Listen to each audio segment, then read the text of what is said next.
मनुष्य अथवा प्राणी जब शरीर त्याग करके जाता है तो कहाँ जाता है? प्रश्न अति उत्तम है। तो जाएगा कहाँ?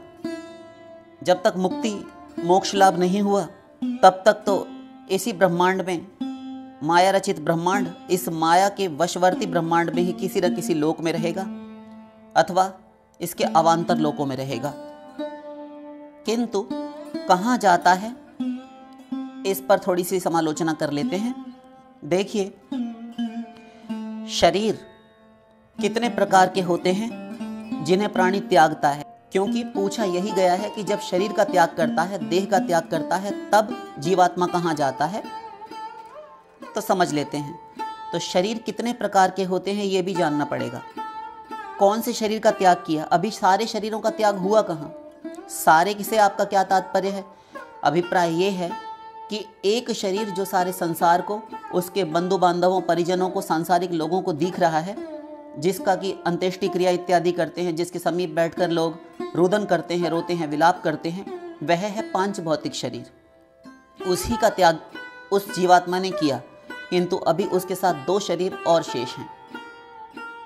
कौन से?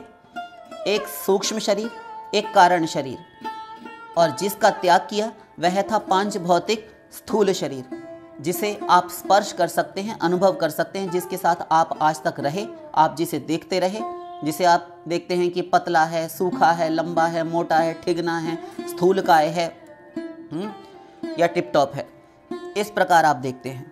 तो उस पांच भौतिक जड़ पार्थिव शरीर का त्याग कर दिया। तो शरीर तो प्राणी ने छोड़ा, किंतु सारे शरीर कहाँ छोड़े? जो शरीर छोड़ा गया वह पांच कर्मेंद्रियों, पांच ज्ञानेंद्रियों से युक्त था।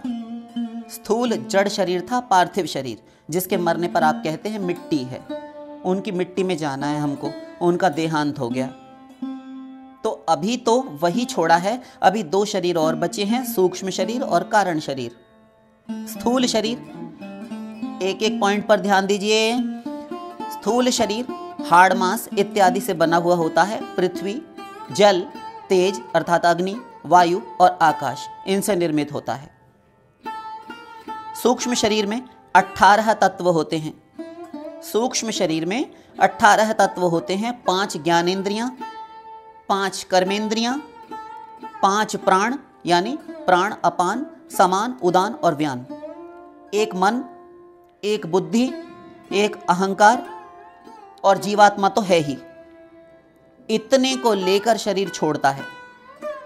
स्थूल छोड़ देता है, जैसा कि हम अभी पूर्व में कह आए हैं। सांप केंचुली का त्याग करता है, आपने देखा होगा। सांप के ऊपर जो स्किन होती है, उसकी चमड़ी जब पुरानी हो जाती है तो वह त्याग कर देता है। तो कब त्याग करता है?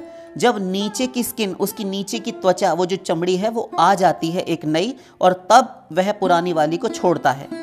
वैसे ही कर्मानुसार गति निर्धारित हो जाती है।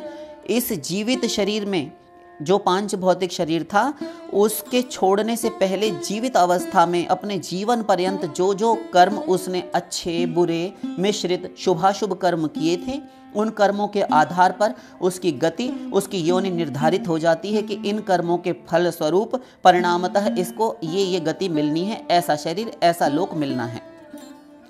इतना जब तय हो जाता है तब ही वह शरीर छोड़ता है। इसे किस गति में जाना है यह निर्धारित होने के बाद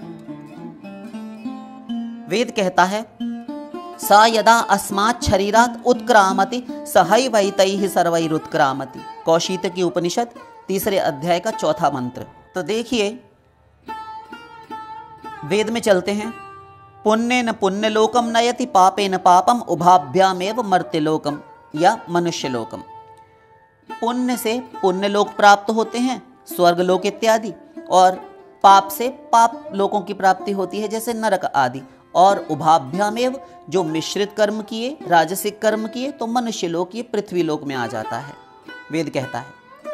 आगे फिर वेद ने बड़ा डिटेल करके कहा, अयमात्मा ब्रह्म विज्ञानमयो मनोमयः प्राणमयः चक्षुर्मयः श्रोत्रमयः पृथ्वीमयः आपोमयो वायुमय आकाशमयस्तेजोमयो अतेजमयः काममयो अकाममयः क्रोधमयो अक्रोधमयो धर्ममयो अधर्ममयः सर्वमयस्तद् यदेतदिदमयो अदोमयः इति यथाकारी यथाचारी तथा भवति, साधुकारी साधुर्भवति, पापकारी पापो भवति, पुण्यः पुण्येन न कर्मणा भवति, पाप पापेन, अथो खल्वाहु काममय एवायं पुरुष इति स यथा कामो भवति तत्क्रतुर्भवति, तत्कर्म कुरुते यत् कर्म कुरुते तदभिसंपद्यते। बृहदारण्यकोपनिषद 4:5। तो जैसा संकल्प प्राणी करता है वैसे वैसे कर्म करता है, संकल्प के अनुसार, अपने इरादों अपनी इच्छाओं के अनुसार, और जैसे कर्म करता है वैसा ही वह स्वयं बन जाता है, वैसा ही तदभि संपद्यते, वैसे ही लोकों में जाता है, वैसे ही लोकों की प्राप्ति करता है। अब गीता में चलते हैं, भगवान क्या कहते हैं अंतिम। ऊर्ध्वं गच्छन्ति सत्वस्थाः मध्ये तिष्ठन्ति राजसाः जगन्य गुणवृत्तिस्थाः अधो गच्छन्ति तामसाः। गीता 14वें अध्याय का 18वां श्लोक। जो शुभ कर्म करते हैं, पुण्य कर्म करते हैं, वे ऊर्ध्व लोकों में, स्वर्ग आदि, ब्रह्मलोक, प्रजापति आदि लोकों को जाते हैं, और जो मिश्रित कर्म करते हैं, राजसिक कर्म करते हैं, वे मनुष्य लोक में इस पृथ्वी पर रहते हैं, और जघन्य कर्म करने वाले, निंदित हेय कर्म करने वाले, पाप कर्मों में दिन रात लीन रहने वाले, वे सारे के सारे लोग नरकों में जाते हैं, 84 लाख कुकर शुकर कीट पतंग आदि योनियों में गिरते हैं। तो शरीर का त्याग करता है, तो शरीर का त्याग करके निकला, तो आप सुन चुके हैं अभी कि 5 भौतिक शरीर का त्याग किया, किंतु सूक्ष्म और कारण शरीर अभी शेष हैं, जो 18 तत्व से मिलकर बनता है। वे 18 तत्व आत्मा के साथ जाते हैं, उनको लेकर निकलता है। गीता भी कहती है गृहीत्वैतानि संयाति, 15वें अध्याय का 8वां श्लोक। अर्थात इन सब को लेकर जीवात्मा जाता है। किनको? शेष 17 तत्वों को। तो आप समझ गए, 2 शरीरों को लेकर साथ में गया। अब इनमें क्या होता है? 5 कर्मेंद्रियां, 5 ज्ञानेंद्रियां। तो जो ज्ञानेंद्रियां थी, देखिए ध्यान से सुनिए, एक एक शब्द को हम डिटेल नहीं करेंगे, बहुत ध्यान से सुनिए। जो 5 ज्ञानेंद्रियां हैं उनकी तन्मात्राओं को साथ लेकर निकलता है। ये तन्मात्राएं क्या होता है? इनकी शक्ति होती है इंद्रियों में कर्म करने की, तत्त वर्ग, अपना अपना कार्य करने की जो शक्ति है उसे तन्मात्रा कहते हैं। और डिटेल करके समझाइए, बहुत आसानी से समझ लीजिए। देखिए, कान है तो कान में सुनने की शक्ति, नाक है तो घ्राणेंद्रिय में सूंघने की शक्ति, रसना है तो रस लेने की शक्ति जीवा में, और आंखों में देखने की शक्ति, त्वचा में स्पर्श करने की शक्ति। ये 5 इंद्रियों में, इनसे आप महसूस करते हैं, कोई भी चीज़ सुनते हैं, देखते हैं, सूंघते हैं, चखते हैं। ठीक? तो क्यों जी, एक बात बताइए, जब हम किसी बहरे को, अंधे को देखते हैं, तब हम ये देखते हैं कि उसके कान तो हैं किंतु सुनता नहीं, आंखें तो दिखती हैं अपने स्थान पर, जहाँ सबकी होती हैं वहीं उसकी हैं, किंतु दिखाई नहीं देता। ये क्या है? हाँ, तो यही कह रहे हैं, उसमें उसके गोलक होते हुए, वह इंद्रियां दिखाई देते हुए भी उनमें कर्म करने की शक्ति नहीं है, जड़ हो चुकी, उसी को तन्मात्रा कहा जाता है। तो स्वप्न में प्रत्येक इंद्रिय का कार्य करते हैं। आप देखिए, जब आप सो रहे होते हैं तब सारी इंद्रियों के कार्य अकेले कर लेते हैं, और आपका शरीर, सर्दियां हैं तो रजाई में ओढ़े आप लेटे रहते हैं चुपचाप, और फिर भी आप स्वप्न देख रहे होते हैं। वैसा ही सब फैक्ट लगता है आपको, होता हुआ दिखता है कि मैं खाना खा रहा हूँ, वैसा ही स्वाद आ रहा है, मैं भोग कर रहा हूँ, मैं सहवास इत्यादि कर रहा हूँ, मैं कुछ देख रहा हूँ, मैं गिर रहा हूँ, मुझे कुत्ता खा गया, शेर खा गया, मैं छत से गिर गया। तमाम सारी चीज़ें आपको दिखाई देती हैं, फैक्ट दिखाई देती हैं, इस हद तक दिखाई देती हैं कि आप घबरा कर जाग जाते हैं, अथवा कभी कभी हंसने भी लगते हैं। कौन सी इंद्रिय से देखते हैं? सारी इंद्रियां बंद हैं, ना आंखें देख रही हैं, पलकें लगी हुई हैं, आपकी आंखें बंद करके सो रहे हैं, किंतु फिर भी देख लेते हैं, सुन लेते हैं, सूंघ लेते हैं, स्पर्श कर लेते हैं इत्यादि। ये कैसे होता है? अर्थात कर्म करने वाला कुछ और है। ये इंद्रियां कर्म करने में समर्थ नहीं हो सकती। आत्मा सब कुछ अकेले कर लेता है, क्योंकि मन सारा कार्य कर रहा है। मन के संयोग से आत्मा, ये जीवात्मा भोग करता है। तो स्थूल शरीर तो सो रहा है, फिर कर्म कैसे हो रहा है? तो आप समझ गए सूक्ष्म शरीर विज्ञान। अब एक और बचा कारण शरीर। ये भी जल्दी जल्दी समझ लीजिए। ये वासनात्मक होता है। ये वासनात्मक क्या होता है?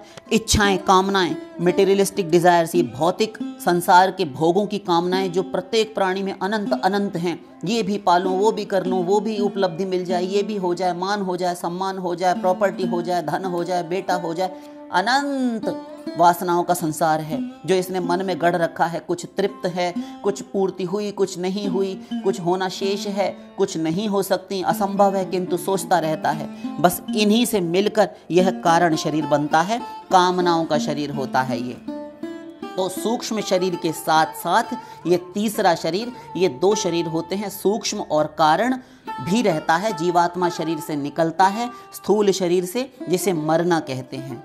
महाप्रलय में सूक्ष्म शरीर भी नहीं रहता, बस कारण शरीर बचता है, जो अभी आपने सुना, वासनात्मक शरीर। तो अब जब शरीर पांच भौतिक यहीं छूट गया तो दो बचे, इनको लेकर ही यह जीवात्मा शरीर के छूटने से पूर्व जीवन काल में जो भी किए गए शुभाशुभ कर्म के फल हैं उनको भोगने के लिए जाता है। जैसा कि गीता और अन्य वेद शास्त्रों के अनुसार आपको अभी बता चुके हैं हम कि जैसे जैसे शुभाशुभ कर्म किए वैसे स्वर्ग, पुण्य लोकों की, मृत्यु लोक की अथवा जघन्य लोकों की, नरक लोकों की प्राप्ति इसे हुआ करती है। तो वे दो शरीरों के साथ 17 तत्व मिलकर जाते हैं। इन्हीं को कहते हैं सूक्ष्म और कारण शरीर। तो जीवात्मा इनको साथ लेकर निकलता है, केवल 5 भौतिक शरीर का ही त्याग करता है, जिसे सारा संसार देखता है। शेष फिर